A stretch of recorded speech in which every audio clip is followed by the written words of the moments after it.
Hello, welcome to another video on You Ask, I Answer.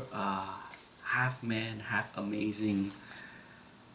Made a video on some of the books that he regret buying over the years, and he tagged me to answer the question. No doubt, anyone that collects comic books as long as I have many regrettable purchases. Okay, so I'm not immune to make horrible decision. Some of it is impulse and some were inexperience. Okay, so let's go with impulse first. Okay, as a big fan of Kirby for a long time, I wanted to have all of the #1 Fourth World book in high grades. Okay, so for years I looked, and one of the toughest book is of course Demon. Demon #1 is not an easy book to find in high grade, and for years I was able to wait, and then for whatever silly impulse reason a few years back, when I saw this copy, I was like, the heck with it, I gotta buy it. And I way overpaid for it. Okay, it's one of the, I would say it's one of my worst buying decision. Okay, because often I like to think that I am fairly frugal and do my research, but this book, I broke all the rules when I bought this book, all the VU rule. Okay, let's look at this book. Not well centered. Okay, so first off, it's not well centered, and my current copy, my current keeper is a lot nicer. So here we have a book that is misread, not well centered. B, I did not do a very good job at studying the scans. It had a big dent right here, some light creases on the edges. I said the grade is about an 8.5, so 8.5, poorly wrapped. And the worst part is I paid $100. Who in the right mind? No, I felt I overpaid for this book badly.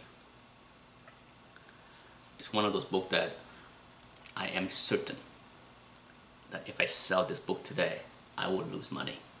Guarantee it. So I overpaid, bought a not a well presented copy, bought a copy that I literally didn't like. The moment that I received the book, I was just like, man, why did I buy this? Why did I pay this much for it? So yes, $100.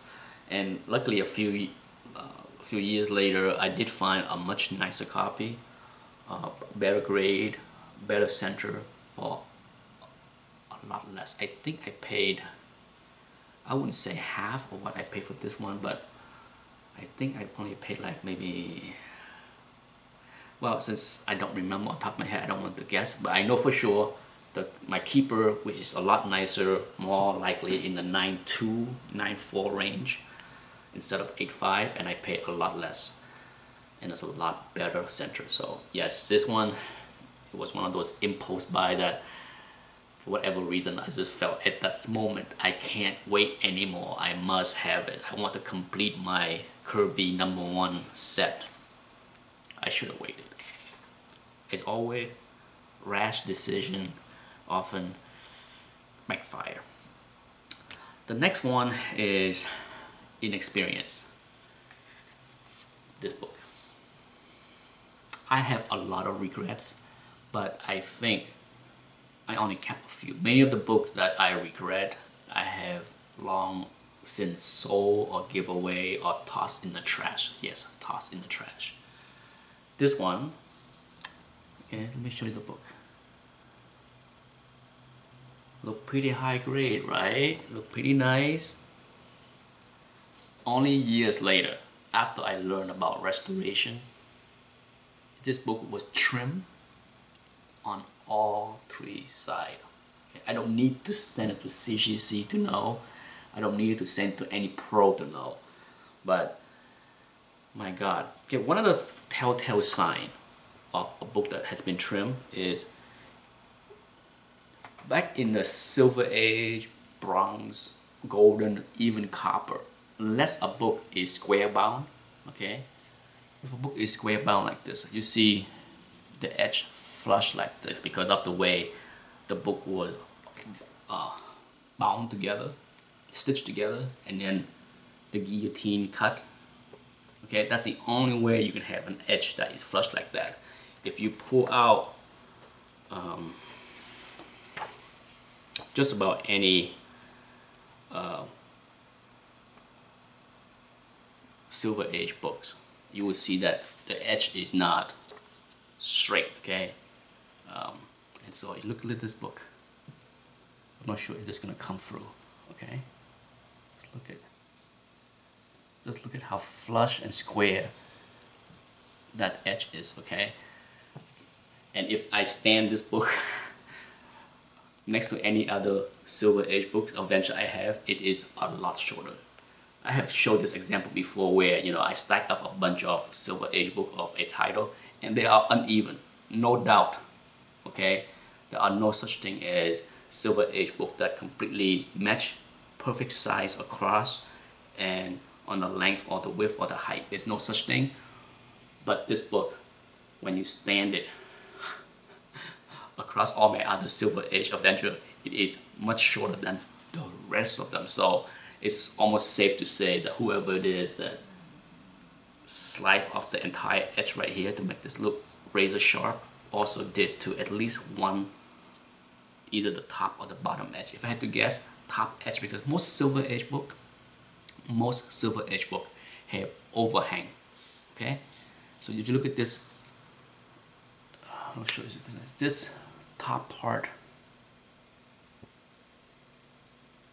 of this adventure book is completely flush on the edge, completely flush square here, so I'm pretty certain that it's at least trim on these two sides. So now that I know what to look for, I'm not gonna make the same mistake anymore, but regrettable, okay? Regrettable purchase where I bought this off eBay and didn't know how to look for restoration, and I should have returned it. If this happened today, I would have returned this book in 2 seconds. Wouldn't take me 2 seconds to figure out that it was trim and return it right away. Last is another regrettable purchase that I bought without knowing how to spot restoration in my younger days. Most of my regrettable purchases are in that line. The only book that I regret paying too much would be that Demon #1. But here is Spider-Man 4, okay? When I bought this book raw on eBay, it was beautiful. The grade is what I expected. You know, it was advertised as a, you know, in the very fine range. So the grade was spot on, but I missed the color touch. The color touch was, now I can see it, okay, with my expert eyes, more trained eyes. I can spot the restoration even through the slab. But back in those days, I receive it, I love it. I held on for, you know, I held on to the book for a long time, and then I submit the book and I get this restoration label. So that was very painful. I paid a lot of money. I paid a lot of money for this book, okay? So it was not a deal, not like as if I got a deal, but back in the old days of eBay, I certainly paid what I thought was a fair value for a 7.0 to 7.5 range book. So instead, I got a restore label with color touch, and if I sell this today, I'm pretty sure I would not even recoup. I might I might recoup maybe a third of the value of what I paid for this book. So yes, painful lessons. So many of my regrettable purchase over the past many years, thankfully not in the last few years, because I'm much better at spotting restoration and return every single book that I spot something wrong. But in the early days of eBay, as well as the 80s, when I attend convention, I bought a lot of restored books. I don't have it anymore, but my first X-Men 94 had a ton of color touch in it, and I got scammed at a convention by a dealer buying that book. And I never forget. If I had that book, I would have brought it up as a regrettable purchase, because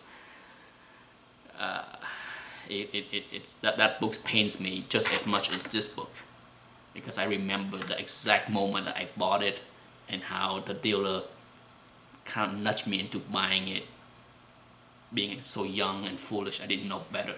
But that's it. That's pretty much all of the regrettable stuff that I still have.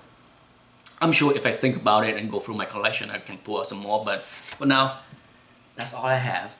And thanks for watching.